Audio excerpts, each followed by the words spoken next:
नमस्कार, स्वागत है आपका TWC जीएस वर्ल्ड में। यदि आपने TWC जीएस वर्ल्ड को सब्सक्राइब नहीं किया है, तो सब्सक्राइब TWC जीएस वर्ल्ड।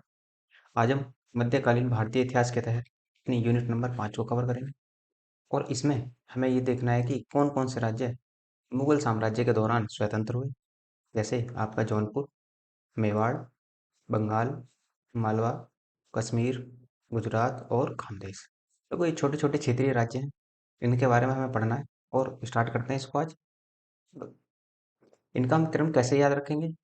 क्षेत्रीय राज्य जो हैं आपके ये जौनपुर को पढ़ेंगे पहले, फिर मेवाड़ को, उसके बाद में बंगाल, फिर मालवा, उसके बाद में कश्मीर, गुजरात और खानदेश। इन क्षेत्रीय राजाओं के बारे में हमें थोड़ा-थोड़ा पढ़ना है, कभी-कभी सवाल बन जाता है और ज़्यादातर खासकर जैसे आपका जौनपुर और जौनपुर के साथ-साथ मेवाड़, इनसे अक्सर सवाल बन जाता है। तो स्टार्ट करते हैं हम जौनपुर से। देखो, जौनपुर जौनपुर कहाँ है? जौनपुर है उत्तर प्रदेश में आपका। तो जौनपुर में सरकी राजवंश की स्थापना, ये जौनपुर में जो वंश चल रहा था वो सरकी राजवंश चल रहा था यहाँ पर। इसकी स्थापना किसने की थी जौनपुर की? तो फिरोज शाह तुगलक ने की थी। किस वंश का शासक था? तो ये तुगलक वंश का शासक था, फिरोज शाह तुगलक। और इसने इस जौनपुर की स्थापना की थी अपने भाई जौना खां की याद में, जिसे आज आप किसे न किस नाम से भी जानते हैं, मोहम्मद बिन तुगलक। क्योंकि मोहम्मद बिन तुगलक का नाम ही क्या था? जौना खां था। मोहम्मद बिन तुगलक की याद में इसने जौनपुर की स्थापना करवाई थी। सरकी राजवंश की स्थापना एक हिजड़े ने की थी। जो ये सरकी राजवंश है, तो ये इसकी स्थापना एक हिजड़े ने की, जिसको ख्वाजा जहां मलिक सरवर की उपाधि मोहम्मद बिन तुगलक ने ही दी थी अपने समय में। तो ये जो था ख्वाजा जहां मलिक सरवर जो था, ये एक हिजड़ा था और इसी ने जौनपुर में सरकी वंश की स्थापना की थी। और ये जो थी इसकी मलिक सरवर इसकी उपाधि थी। मलिक सरवर की उपाधि जो दी थी वो मोहम्मद बिन तुगलक ने दी थी। तैमूर के आक्रमण से फैली अर्थव्यवस्था, ये अव्यवस्था है, अर्थव्यवस्था नहीं है, अव्यवस्था के कारण जौनपुर में भी क्या हो गया? जौनपुर ने भी अपनी स्वतंत्रता की घोषणा कर दी यहाँ पर। तो इसी वजह से क्या होगा, जब तैमूर का आक्रमण होगा तो उसी दौरान क्या हो जाएगा, जौनपुर दिल्ली सल्तनत से हटेगा और एक स्वतंत्र राज्य के रूप में अपने आप को स्थापित कर लेगा। इसमें अगला शासक बनता है इब्राहिम सरकी। ये शासन करेगा 1401 से 1440 तक। ये विद्या और कला प्रेमी था। मतलब कला का मतलब एक तरीके से चित्रकला का प्रेमी था और विद्या का प्रेमी था। इसी के शासनकाल में सरकी कला शैली का विकास हुआ। सरकी कला शैली का विकास किसके शासनकाल में हुआ? इब्राहिम सरकी के शासनकाल में ही सरकी कला शैली का विकास हुआ। इसने एक उपाधि धारण की थी जिसे सिराज, ये सिराज ए हिंद है। तो सिराज ए हिंद की उपाधि किसने धारण की? इब्राहिम सरकी ने। इसी इब्राहिम सरकी ने जौनपुर में अटाला मस्जिद, झंझोरी मस्जिद का निर्माण करवाया था। आगे चलकर जौनपुर को भारत का सिराज कहा गया। देखो, सिराज कहने का मतलब यह है कि जौनपुर जो था दिल्ली सल्तनत के दौरान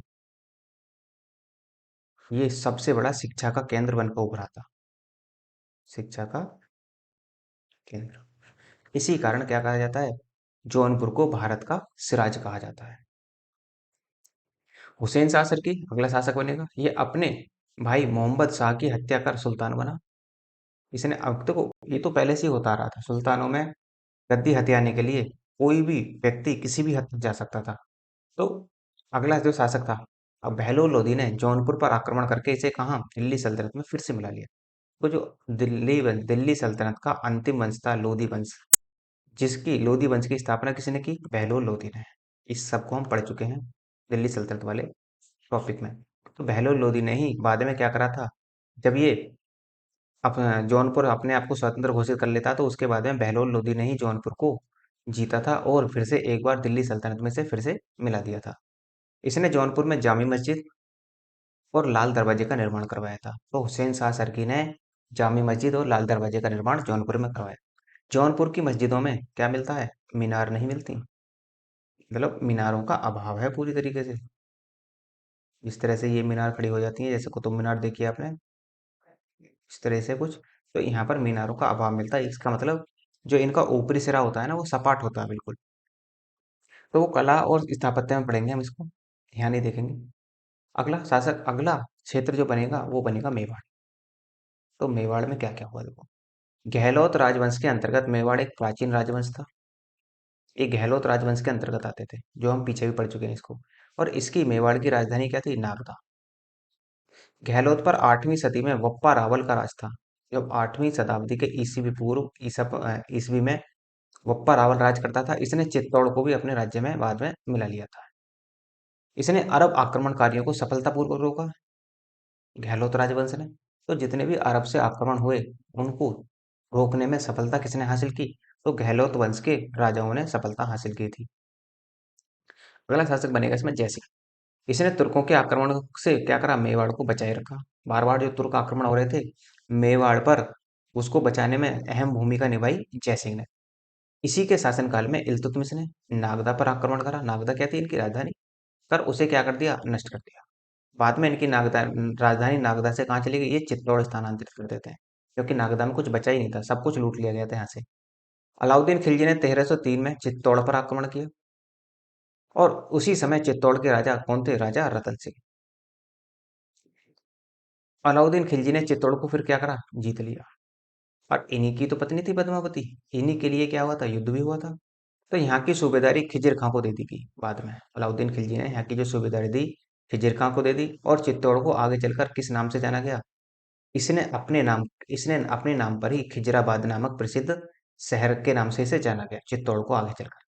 तो खिलजी वंश के पतन के बाद राजनीतिक अव्यवस्था का लाभ उठाकर हम्मीर देव ने चित्तौड़ को चित्तौड़ पर फिर से अधिकार कर लिया और इसे क्या कर दिया? स्वतंत्र घोषित कर दिया। जब आपका अलाउद्दीन की मृत्यु हो जाएगी, या फिर आप ये कह लो कि खिलजी वंश के पतन के बाद में क्या हुआ, इन्होंने हम्मीर देव ने अव्यवस्था का लाभ उठाकर चित्तौड़ को फिर से स्वतंत्र करा लिया। अगला शासक बनेगा इसका मुगल। मुगल जो था वो 1420 से 1493 तक शासन करेगा। यह एक शक्तिशाली शासक था और कला प्रेमी शासक था। कला को आश्रय देता था। इसके शासन में प्रसिद्ध शिल्पकार माना थे, फन्ना थे और विशाल थे। इनको क्या था? राजकीय संरक्षण प्राप्त था, मतलब ये राजकीय संरक्षण में रहते थे वहां पर। प्रसिद्ध कविराज वाणी विलास और योगेश्वर को भी राजकीय संरक्षण प्राप्त था। इसने एक लिंग मंदिर का पुनरुद्धार करवाया था, मोगल नहीं। अगले शासक बनेंगे राणा कुंभा। 1433 से 1468 तक ये शासन करेंगे। तो ये मोगल का पुत्र था, राणा कुंभा जो थे। मोगल की हत्या मेहपा पनवार ने कर दी थी। एक मेहपा पनवार नाम का व्यक्ति था। और इसी को ढूंढते हुए राणा कुंभा मालवा पहुंचे थे। और यहाँ का शासक कौन था? महमूद खिलजी। महमूद खिलजी ने मेहपा पनवार को देने से मना कर दिया। और जब देने से मना कर दिया तो क्या होगा? युद्ध तो होगा ही होगा। तो इस बात से क्रोधित होकर राणा कुंभा ने महमूद खिलजी पर आक्रमण कर दिया और महमूद खिलजी को बंदी बनाकर कहाँ लाया गया? चित्तौड़ ले आए। इसका मतलब क्या था? कि चित्तौड़ में मालवा को भी क्या कर लिया गया? शामिल कर लिया गया। और पर आक्रमण कर दिया। उसके बाद में देखो, मालवा को जीतने की स्मृति में राणा कुंभा ने ही कीर्ति स्तंभ या विजय स्तंभ की स्थापना करवाई थी। कब? 1448 ईस्वी में।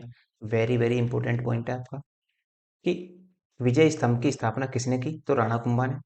इसे किस अन्य नाम से जाना जाता है? तो कीर्ति स्तंभ के नाम से। किस उपलक्ष्य में की थी? तो मालवा को जीतने के उपलक्ष्य में ही राणा कुंभा ने विजय स्तंभ की स्थापना करवाई थी। इसके बाद राणा कुंभा ने कोटा, राजस्थान में पड़ती है, बूंदी और डूंगरपुर को एक एक एक करके क्या कर दिया? इनको जीतने का प्रयास किया। यह भी अपने पिता की भांति संगीत प्रेमी था और विद्वान था। इसने संगीत राज, संगीत मीमांसा और संगीत रत्नाकर आदि ग्रंथों की रचना की थी। जयदेव की गीत गोविंद पर राणा कुंभा ने रसिक प्रिय टीका लिखा है। टीका वो होता है जब किसी के बारे में हम व्याख्या कर देते हैं, उसी को ही हम क्या कहते हैं? टीका टिप्पणी कहते हैं। मेवाड़ में कुल इनके समय में कितने किले थे? 84, 84 किले थे, जिसमें से 32 किले राणा कुंभा द्वारा बनवाए गए थे। तो अच्छा खासा राजस्थान में क्या था कि अच्छा खासा इनका प्रभाव था। राणा कुंभा ने अचलगढ़, कुंभलगढ़, सासबहू का मंदिर, सूर्य मंदिर सराय और इमारतों तथा मंदिरों का निर्माण करवाया था इन्होंने। 1473 में इनकी मृत्यु हो जाती है और इनके इनके बाद इनका पुत्र उदय सिंह क्या बनेगा? राजा बनेगा। बल्कि ये कह लो कि इनकी हत्या किसने की थी? इन्हीं के पुत्र उदय सिंह ने की थी। और जब जाकर ये क्या बनेगा? राजा बनेगा। इसका विरोध कर दिया यहाँ की जनता ने। जनता ने विरोध किया और विरोध इतना बढ़ गया कि राजा बनने ही नहीं दिया इसे, इसको, उदय सिंह को। और इसके बाद में उदय सिंह का छोटा भाई सूरजमल, ये गद्दी पर बैठता है और चित्तौड़ की राजगद्दी को यही संभालेगा। नेक्स्ट सूरजमल 1473 से 1509 तक शासन करेगा। 36 वर्षों का सफल शासन रहा इनका। 1509 में इनकी मृत्यु के बाद इसका पुत्र राणा संग्राम सिंह, या जिनको राणा सांगा के नाम से जाना जाता है, गद्दी पर बैठे। अब देखो राणा सांगा इंपॉर्टेंट है। इन्हीं का युद्ध लोधी वंश से होगा, इब्राहिम लोधी से। इन्हीं का युद्ध बाबर से होगा, खानवा का युद्ध। तो इन्हीं के बारे में हमें देखना है। तो 1509 से 1528 तक ये शासन करेंगे। देखो 1517 से 1518 तक घटोली का युद्ध हुआ। इसे किस किस के बीच हुआ था घटोली का युद्ध? तो राणा सांगा और लोधी वंश का शासक था इब्राहिम लोधी। इस बीच में क्या हुआ, इनके बीच युद्ध हुआ, लेकिन इसमें क्या हुआ, राणा सांगा जीत गए, युद्ध को जीत जाते हैं।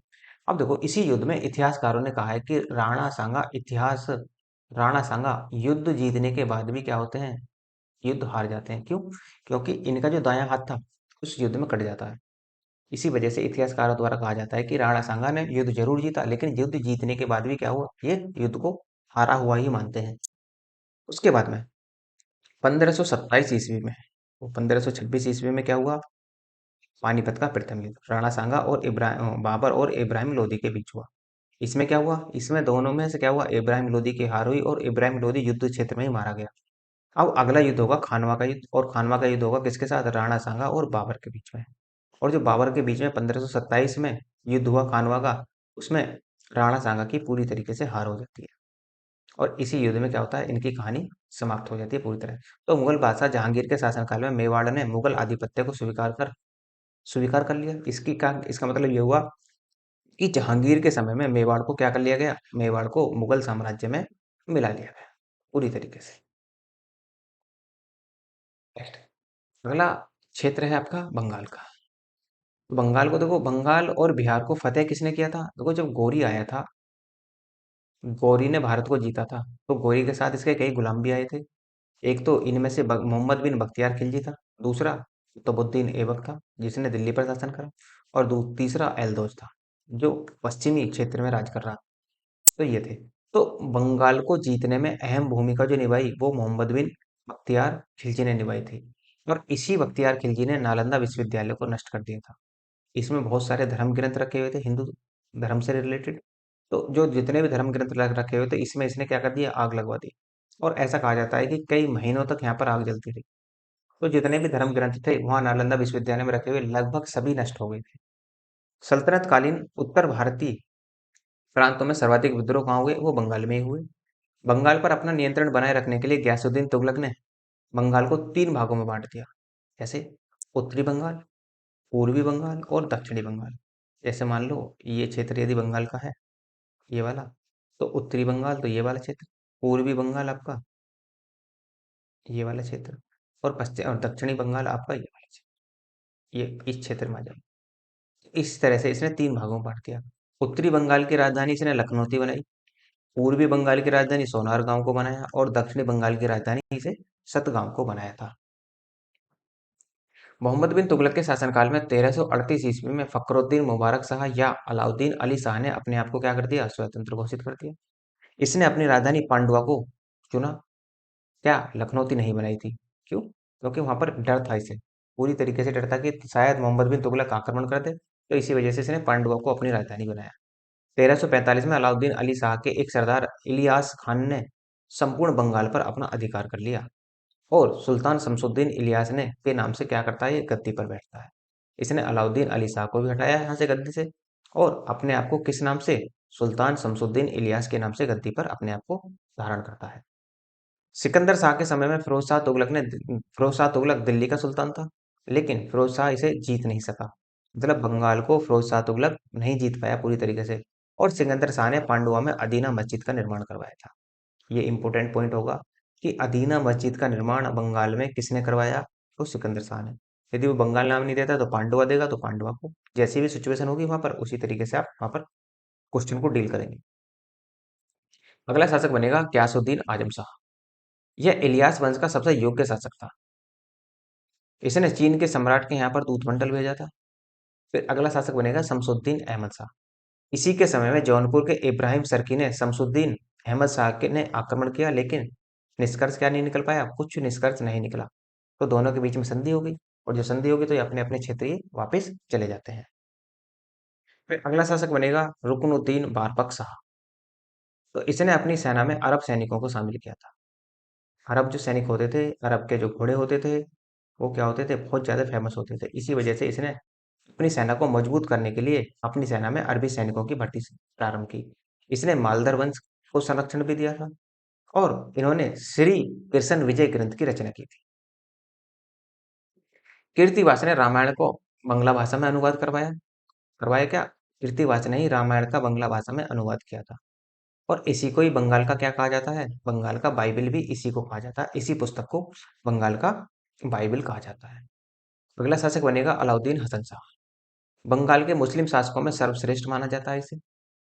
यह एक उदार शासक था। उदार शासक का मतलब यह है कि अपने धर्म के प्रति कट्टर नहीं था। जो व्यक्ति जिस धर्म को मानता है वो उस धर्म को माने। यदि कोई हिंदू धर्म को मानता है, इसे कोई परेशानी नहीं थी। यदि कोई मुस्लिम धर्म को मानता है, इसे कोई दिक्कत नहीं थी। तो जिस धर्म को जो व्यक्ति मानना चाहता है वो मान सकता था। तो इसी वजह से इसे उदार शासक की संज्ञा दी गई। इसने हिंदुओं को उच्च पद पर आसीन दिया। मतलब ये था कि यदि कोई हिंदू पद के लिए योग्य है तो ये उसको पद देने में बिल्कुल भी हिचकिचाहट नहीं करता था। और देखो यही होना भी चाहिए। जो जिस पद के लिए योग्य है वो उसको दे दिया जाना चाहिए। जाति प्रथा ये एक साइड में हो जानी चाहिए।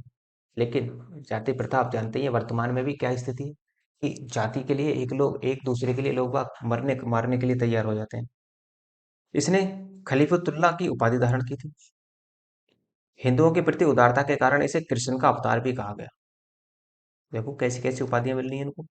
इसके अलावा इसे जगत भूषण और नृपति तिलक के नाम से भी जाना जाता है। इसने लोदियों द्वारा पराजित जौनपुर के सरगी सुल्तान को शरण प्रदान की थी और इसी के समय में बंगाल में सत्यवीर संप्रदाय चलाया गया। अगला शासक बनेगा नुसरत शाह। इसी के समय में क्या हुआ, बाबर के आक्रमण के समय ये बंगाल का सुल्तान बनता है। जब बाबर ने भारत पर आक्रमण किया या 1526 में पानीपत का प्रथम युद्ध हुआ तो उस समय बंगाल का शासक कौन था? नुसरत शाह। इसने रामायण और महाभारत का बांग्ला भाषा में अनुवाद करवाया। इसने गौड़ में बड़ा सोन मस्जिद और कदम रसूल मस्जिद का निर्माण करवाया। 1539 में शेरशाह सूरी ने बंगाल को अपने साम्राज्य में मिला लिया। देखो 1539 का कुछ याद आ रहा हो तो देखो 1539 में क्या हुआ था? चौसा का युद्ध। कहाँ पड़ती है ये जगह? ये आपके बिहार और बंगाल के बीच का क्षेत्र है चौसा। तो यहाँ पर युद्ध हुआ था और इसी युद्ध में, चौसा के युद्ध में शेरशाह सूरी ने मुगल बादशाह हुमायूं को पराजित किया था। और अगले ही साल 1540 ईस्वी में कन्नौज का फिर से युद्ध हुआ मुगल बादशाह और हुमायूं के बीच और अंतिम रूप से पराजित कर देता है शेरशाह सूरी इसको। और जबकि 1539 में ही शेरशाह सूरी ने बंगाल को अपने साम्राज्य में भी मिला लिया था। अगला क्षेत्र है आपका मालवा। अलाउद्दीन खिलजी ने 1305 में इसे दिल्ली सल्तनत में मिलाया था, लेकिन 1401 ईस्वी में हुसैन खां कोरी ने स्वतंत्र राज्य की स्थापना कर दी। जैसे जैसे समय आगे बढ़ा ये अपने आप को क्या कर देते हैं? स्वतंत्र घोषित कर देते हैं। उसी समय दिल्ली का सुल्तान कौन था? फिरोज शाह तुगलक। इसका मतलब मालवा जो स्वतंत्र हुआ वो किसके शासनकाल में स्वतंत्र हुआ? तो वो फिरोज शाह तुगलक के शासनकाल में स्वतंत्र हुआ था। हुसैन खां गौरी ने अपनी राजधानी धार को बनाया था, या इसी को ही कहते हैं धारा नगरी। धारा नगरी। धार मिल जाए वो भी ठीक है, धारा नगरी मिल जाए वो भी ठीक है। शासक अगला बनेगा अल्प खां। यह हुसैन खां गोरी का पुत्र था। इसने हुसंग शाह की उपाधि धारण की। कब की थी? तो 1406 ईस्वी में इसने हुसैन खां हुसैन शाह की उपाधि धारण की थी। इसने अपने राजधानी मांडू को बनाया था और यह एक सहिष्णु शासक था। फिर से वही सभी धर्मों के प्रति अपना उदार व्यवहार या रवैया रखता था ये। इसने राजपूतों को मालवा में आने के लिए प्रोत्साहित किया था। नर्मदा नदी के तट पर होशंगाबाद की स्थापना इसी ने की थी। तो यदि पूछ ले कि होशंगाबाद शहर की स्थापना किसने की, तो अल्प खां ने ही होशंगाबाद शहर की स्थापना की थी। फिर नेक्स्ट अगला शासक बनेगा महमूद खिलजी प्रथम। इस वंश का सर्वाधिक शक्तिशाली होगा, सर्वाधिक शक्तिशाली शासक था। मेवाड़ के राणा कुंभा से यह हुए युद्ध में दोनों शासकों ने विजय का दावा किया है।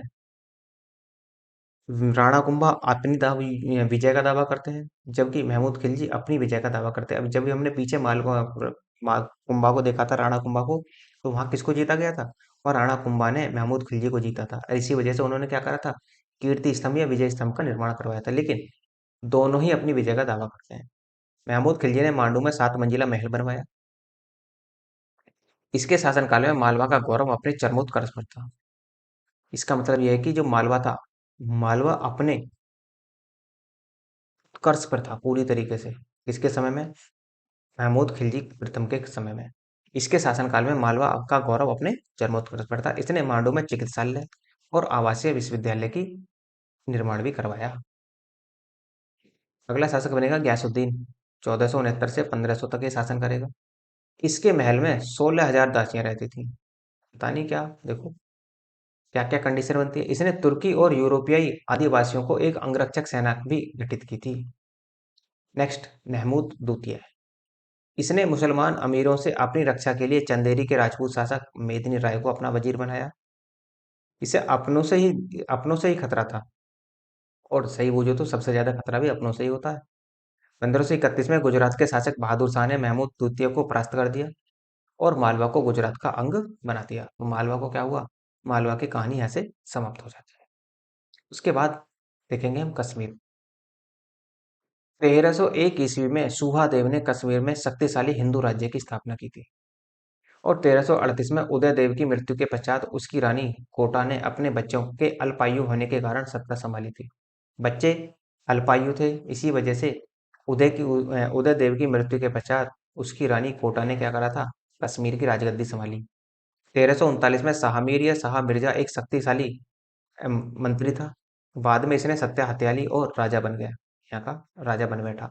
क्योंकि हर आदमी, हर सेनापति या हर मंत्री क्या था? मौके की तलाश करता था। जिसको जैसा मौका मिला वही राजा बन गया। गद्दी पर बैठते ही इसने अपना नाम क्या रखा? शमसुद्दीन रख लिया। इस प्रकार कश्मीर का प्रथम मुस्लिम शासक कौन बना? ये शमसुद्दीन बनता है। तो पूछा जा सकता है कि आपसे कि कश्मीर का प्रथम मुस्लिम शासक कौन हुआ? तो शमसुद्दीन हुआ। यहीं से शाहमीर वंश की नींव डलती है। यही शाहमीर वंश की नींव डालता है। लेकिन शाहमीर वंश का वास्तविक संस्थापक कौन है? शिहाबुद्दीन। ये ध्यान रखेंगे। संस्थापक जरूर है शाहमीर वंश का शमसुद्दीन, लेकिन वास्तविक संस्थापक शिहाबुद्दीन बनेगा। और ये कब से कब तक शासन करेगा? तो 1346 से 1347 तक, मात्र 1 साल के लिए शासन करेगा। सिकंदर 1389 से 1413 तक शासन करेगा। इसके शासनकाल में तैमूर ने भारत पर आक्रमण किया। सिकंदर धर्मांध शासक था, धर्म को मानता था और गैर मुस्लिमों पर अत्याचार करता था, बहुत ज्यादा। गैर मुस्लिम मतलब जो हिंदू लोग थे उन पर वो अत्याचार ज्यादा करता था। इसी कारण इसे क्या कहा गया? बुद्ध किशन। इसी कारण इसे बुद्ध किशन की उपाधि दी गई, अर्थात मूर्तियों को तोड़ने वाला। इसने जितने भी कश्मीर में हिंदू मंदिर बने हुए थे सबको क्या कर दिया था? तोड़वा दिया था और उनकी मूर्तियों को नदियों में फेंकवा दिया था। इसका सेनापति सुआ था और इसका परामर्शदाता भी था ये सुआ। इसके बाद इसने इस्लाम धर्म कबूल कर लिया बाद में आकर। फरिश्ता ने लिखा है कि सुआ के सुझाव पर सुल्तान ने आज्ञा दी कि सभी ब्राह्मण तथा विद्वान हिंदू बन जाएं। जो इस्लाम धर्म स्वीकार न करें वे कश्मीर से निकल जाएं। ये इसने इस तरह की कुछ कंडीशन दी थी। इसके समय में सोने चांदी की मूर्तियां शाही टकसाल में गलाकर सिक्कों में परिवर्तित कर दी गईं। इसी के शासनकाल में प्रमुख ईरानी अप्रवासी सूफी संत सैयद अली हमदानी का पुत्र सैयद मोहम्मद हमदानी कश्मीर आया था। इसने सती प्रथा पर रोक लगाई थी। तो सती प्रथा पर रोक किसने लगाई? इसी ने ही सती प्रथा पर रोक लगाई थी। जैन उल आबदीन, इसे कश्मीर का अकबर कहा जाता है। इसका वास्तविक नाम शाही खां था। इसे कश्मीर का अकबर कहा जाता है। जैसे अकबर क्या था? सभी धर्मों के प्रति उदार नीति रखता था। जनता के प्रति उसका रवैया थोड़ा सा उदार था। तो उसी कारण क्या है, इसका रवैया भी कुछ कुछ अकबर की तरह ही था। इसी कारण इसे कश्मीर का अकबर की संज्ञा दी जाती है। इसने बुढ़ शाह की उपाधि धारण की, अर्थात महान नरेश की इसने उपाधि धारण की थी। मूल्य नियंत्रण के कारण इसे कश्मीर का अलाउद्दीन खिलजी भी कहा जाता है। कि मूल्य नियंत्रण प्रणाली को इसने नियंत्रित करने के लिए कुछ इस तरह की योजनाएं बनाई थी, इसी कारण इसे अलाउद्दीन खिलजी कहा जाता है कश्मीर का। इसने हिंदुओं को जजिया कर से मुक्त कर दिया। जैसे अकबर ने जजिया कर को हटा दिया था, उसी तरीके से कश्मीर के लोगों से, कश्मीर की जनता से इसने जजिया कर को लेने से मना कर दिया। इसी ने गो हत्या पर प्रतिबंध लगाया था। हिंदुओं की भावना का आदर करते हुए सती प्रथा से इसने प्रतिबंध हटा लिया था। देखो हिंदुओं में सती प्रथा इस तरह की चलती थी कि यदि किसी औरत का पति मर जाए तो उसे क्या होना पड़ता था? उसकी जो शव होता था उसके साथ जिंदा जलना पड़ता था। इसने इस पर प्रतिबंध हटा लिया। नष्ट हुए मंदिरों का इसने पुनर्निर्माण करवाया। ब्राह्मणों को स्वदेश लौटने के लिए इसने प्रेरित किया। स्वदेश मतलब जो ब्राह्मण, जिन ब्राह्मणों ने कश्मीर छोड़ दिया था उनको फिर से कश्मीर में लाया गया, जैसे वर्तमान सरकार कर रही है। यह स्वयं भी विद्वान था और वह कुतुब उपनाम से फारसी में कविताएं लिखता था। इसके अलावा इसे कश्मीरी, अरबी, फारसी, संस्कृत और तिब्बती का भी ज्ञान था। इसने शिकायत नामा ग्रंथ की रचना की थी। इसने महाभारत और राजतरंगिणी का फारसी भाषा में अनुवाद किया था। ये राजतरंगिणी वही है, कल्लड़ की राजतरंगिणी, कल्लड़ की। और इसी कल्लड़ की राजतरंगिणी से कश्मीर के इतिहास के बारे में जानकारी मिलती है। बुलर झील में जौना अलंका के नाम से द्वीप का निर्माण करवाया इसने। और दिल्ली सल्तनत के किसी भी शासक का कश्मीर पर अधिकार नहीं था। ये ध्यान रखना, क्योंकि मैंने दो ही कंडीशन बताई थी कि एक तो कश्मीर था आपका और दूसरा था आपका कौन सा क्षेत्र। दूसरा आप क्षेत्र कमेंट बॉक्स में बताओ जरा कौन सा था। पीछे मैं आपको पढ़ा चुका हूँ, तो कमेंट बॉक्स में कमेंट करके बताइए जरा कि कौन सा था दूसरा क्षेत्र। 1586 में मुगल बादशाह अकबर ने उसे अपने साम्राज्य का अंग बना लिया। तो 1586 में अकबर ने जीता था कश्मीर को। अगला, गुजरात। यह पश्चिम भारत का एक समृद्ध राज्य था, यह समृद्ध क्षेत्र था। इसकी समृद्धि से तुर्की आक्रमण सदैव क्या करते थे, इसकी ओर आकृष्ट होते थे। तुर्कों का आक्रमण इसकी समृद्धि को देखकर ही होता था। क्योंकि देखो तुर्कों का दो ही उद्देश्य थे, एक तो धन को लूटना और दूसरा अपने धर्म का प्रचार प्रसार करना। 1025 ईस्वी में महमूद गजनबी ने सोमनाथ के प्रसिद्ध मंदिर पर आक्रमण किया और इससे अपार धन लूटा। और इस समय यहाँ का गुजरात का शासक कौन था, गुजरात का शासक था भीम प्रथम। 1297 ईस्वी में अलाउद्दीन खिलजी ने गुजरात को दिल्ली सल्तनत में मिला लिया। और इसी के समय से तैमूर के आक्रमण तक गुजरात दिल्ली सल्तनतों के अधीन ही रहेगा। जफर का शासक बनता है यहाँ पे। इसने 1401 में औपचारिक रूप से दिल्ली सल्तनत की अधीनता त्याग दी और मुजफ्फर शाह की उपाधि धारण करके क्या कर दिया, इसने सुल्तान के रूप में गुजरात को एक स्वतंत्र राज्य के रूप में एकत्रित या स्थापना कर दी। तो गुजरात को स्वतंत्र कराने में सबसे महत्वपूर्ण भूमिका किसने निभाई, तो जफर खान ने सबसे महत्वपूर्ण भूमिका निभाई थी। अगला शासक बनता है अहमद शाह प्रताप। गुजरात वंश का वास्तविक संस्थापक था ये। इसने 1411 से 1442 तक शासन किया। यह एक साहसी युद्ध प्रिय शासक था। इसने अपने जीवन काल में कभी पराजय का स्वाद नहीं चखा। मतलब जितने भी युद्ध लड़े ये भी हेमू से भी ऊपर था। हेमू ने अपने जीवन काल में 24 में से 22 लड़ाइयां जीती थी, जबकि इसने एक भी युद्ध नहीं हारा है। इसने जूनागढ़, मालवा, असीरगढ़ के किलों को जीता और राजपूताना के राजाओं को भी जीता था। जो राजपूत क्षेत्र में राज करते थे राजा, उनको भी इसने जीत लिया था। 1413 ईस्वी में साबरमती नदी के किनारे अहमदाबाद की स्थापना इसी ने की थी। अहमद शाह प्रथम ने ही किसकी स्थापना करी, अहमदाबाद की स्थापना की थी। यह धार्मिक रूप से एक सहिष्णु व्यक्ति था। इसने गुजरात में पहली बार जजिया कर लगाया। तो गुजरात में सबसे पहली बार जजिया जजिया कर जो लगा वो इसी के द्वारा लगाया गया। इसने सिंध के मंदिरों का विनाश कर दिया। जो सिंध में जितने भी मंदिर थे सबको वहां से हटवा दिया। बदउद्दी दामिनी अहमद शाह के शासनकाल में गुजरात की यात्रा पर आया था और इसने कहा था कि वह सुल्तान में विद्वान और विद्वानों में सुल्तान था। मतलब हर तरीके से ये पारंगत था। देखो हल्की हल्की सी आपसे पीछे से आवाज आ रही होगी, बारिश हो रही है तो थोड़ा सा मैनेज कर लेना। वैसे ज्यादा आवाज नहीं आएगी, हल्की माड़ी आवाज थोड़ी सी आ रही होगी जरूर। गयासुद्दीन मोहम्मद शाह, इसे स्वर्ण दान करने वाला कहा गया और इसको करीम या दयालु की उपाधि भी दी गई। करीम भी था और दयालु भी था बहुत। महमूद बेगड़ा, अगला शासक महमूद बेगड़ा बनेगा। इस वंश का सबसे क्या था, महानतम शासक था। इसका वास्तविक नाम था फतेह खान। इसने अबुल फतेह महमूद की उपाधि धारण की थी।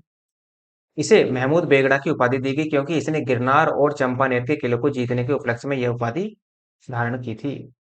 इसने गिरनार पहाड़ियों की तलहटी में बाग ए फिरोज या मुस्तफाबाद नामक नगर भी बसाया था। गिरनार कहाँ है, गिरनार जानते हैं, गुजरात में है। ये गुजरात के ही तो शासन है, शासक है, तो गुजरात में ही है आपका गिरनार। नेक्स्ट, 1508 ईस्वी में जूनागढ़ के गवर्नर तथा मिस्र के सुल्तान के एक सैनिक बेड़े के ने चोल के युद्ध में पुर्तगालियों को पराजित कर दिया। इसने द्वारिका को भी जीत लिया। गुजरात में ही द्वारिका पड़ती है एक द्वीप पर, जो क्या थी, भगवान कृष्ण की नगरी भी थी। भगवान कृष्ण कहाँ रहते थे, वो द्वारिका में ही रहते थे। यह सुल्तान सिकंदर लोदी के समकालीन था। इसका यश इसका यह यश प्रिय मित्र भी था। इसके शासनकाल में प्रथम बार दिल्ली के शासक सिकंदर लोदी ने उपहार भेजा था। इसका दरबारी कवि उदयराज, ये संस्कृत भाषा का विद्वान था। इसने महमूद चरित ग्रंथ की रचना की थी। तो महमूद चरित की ग्रंथ की रचना किसने की? उदयराज ने की। किस भाषा में की? संस्कृत भाषा में की।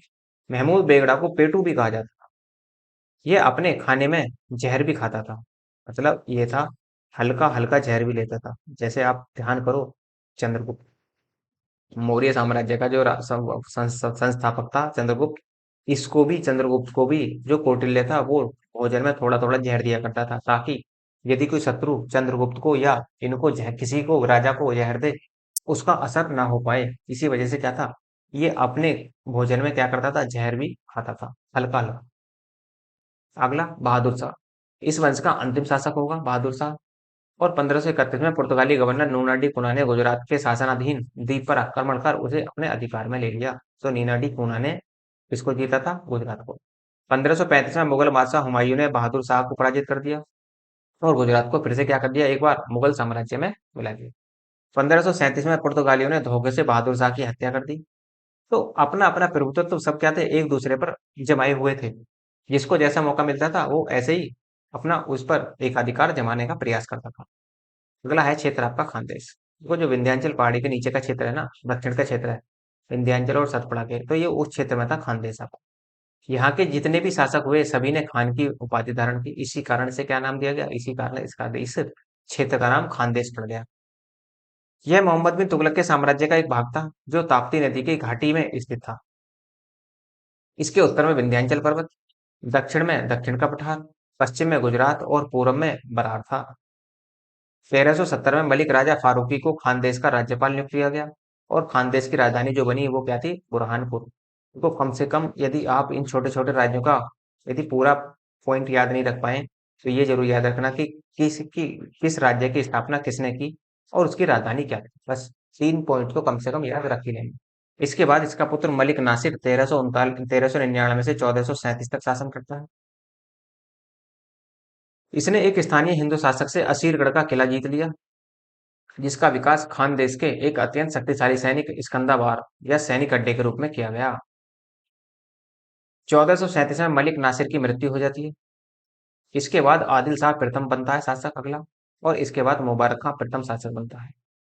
इस वंश का जो प्रसिद्ध शासक था वो था आदिल शाह प्रथम। इसने गोंडवाना और गढ़मंडला के हिंदू शासकों पर अपनी प्रभु सत्ता स्थापित की थी।